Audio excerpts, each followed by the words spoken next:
I have no relationship with my mum whatsoever. We went no contact for a year when I was 21 on my 21st birthday because she stole all my money, gaslit me about it, and then kicked me out of my house. And then a year later, we started speaking again, but we've kind of been like on and off contact for about 2 years. And now I haven't spoken to her for 6 months. And it's really sad because sometimes I really need a mum. I don't hate her. I just think she's really mentally unwell and seeks out probably the worst relationships humanly possible. I feel like my life gets so much better every time she's not in my life. When she's in my life, I just feel like she's gonna be this great mum, and she never is. That's another fun fact. I feel like people think I'm a mega whore, but my body count is only 6. I know. People always think I'm lying, and you know I would say I've talked about doing anal online. People would think it's higher because I love talking about sex, but sex is just funny. I think it would be higher, but I was in prison for 4 years, and by prison I mean a relationship. Yeah, I spent 5 years of my life in relationships. I just didn't have the chance to haul myself about. With Joe from 17 to 21, broke up with Joe. 3 calendar days later, I was going out with Mr. Hingeman for a year. So there was just not a lot of room to be like a mega whore. I just have the personality of a whore.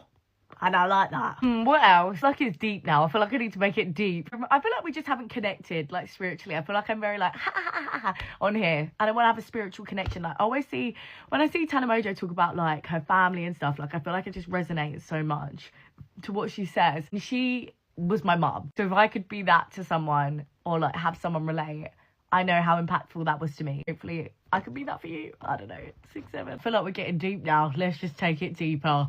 I didn't realise until the age of probably 17 that consent was a thing. I thought that if someone wanted to do something with you, you just had to do it. When that is not the fucking case at all. I remember once I went to a house party and this boy was like, do you want to come to the toilet so we can like... I was like, oh shit, I don't want to do this. But I didn't say no. So I just started walking to the toilet with him. Like, not even a conversation about it. I was like, well, fucking guess I've got to do it. Start walking to the toilet with him. You're full in your rights to be like, I don't want to fucking do this. And I'm not going to do this. That just didn't click in my brain. It's like, fuck, what can I do? Look at this man, look to the floor. I was drunk.